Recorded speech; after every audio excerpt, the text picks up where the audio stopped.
Teach Akademiks and check it out. Now, monumental deals are happening all around us. Now, these days, if you stay stagnant, you're probably going backwards. You might as well just moonwalk, motherfucker, because everybody's progressing, they're catching up, and they're probably going to pass you. Diddy, that's not a nigga who's really content with staying stagnant. If you don't know, in the last 12 months, according to Forbes, Hip Hop Cash Kings, and by the way, he was number one, he made over $60 million in 12 months. If we do the math, that's about $5 million a month, which is over $1 million per week. Just think about that when you go to your job, right?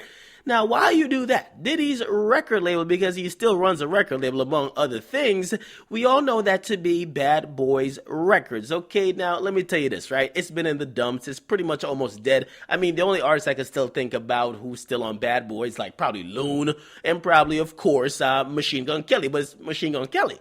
Now, he just inked a deal, and I'm talking about Diddy, not Machine Gun Kelly. He's probably simping over Amber Rose somewhere, but Diddy has inked a deal with Epic Records, okay? And he's pretty much signing over the distribution for his 2 solo albums that's supposedly coming up. And also, he signed over all label services for Bad Boy Entertainment to Epic Records. This includes, okay, promotion, marketing, sales, and distribution. That's pretty much like everything a record label does. He pretty much just kind of outsource everything that he would normally do or have a staff to do for Bad Boy. He pretty much signed everything over to Epic Records, okay? The reason being, and this is just my thought, he's probably too busy making money off TV, liquor, water to really care about pushing or promoting or advertising Machine Gun Kelly. Now, if you're keeping up, okay, Bad Boy is essentially not only partnering with Epic Records, they're partnering with Sony Music Group. Before, Bad Boy was on Universal, which is under their Interscope imprint. Okay, so with them now going with Epic Records, and by the way, if you don't know, Epic Records has been scorching hot with urban artists these days, because let's just run down their resume, okay? Because as much as sometimes I give them some flack, you got to give them credit, okay?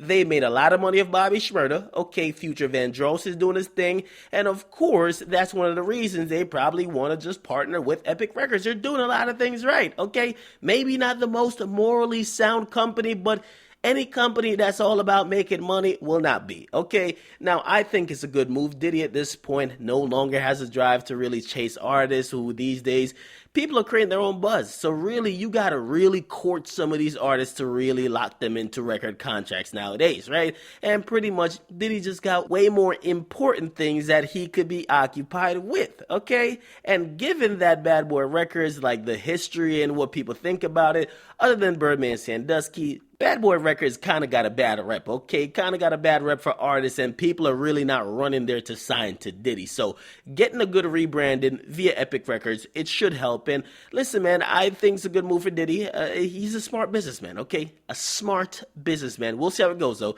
Get a comment, you guys like, definitely subscribe. What is Akademiks? I'm out.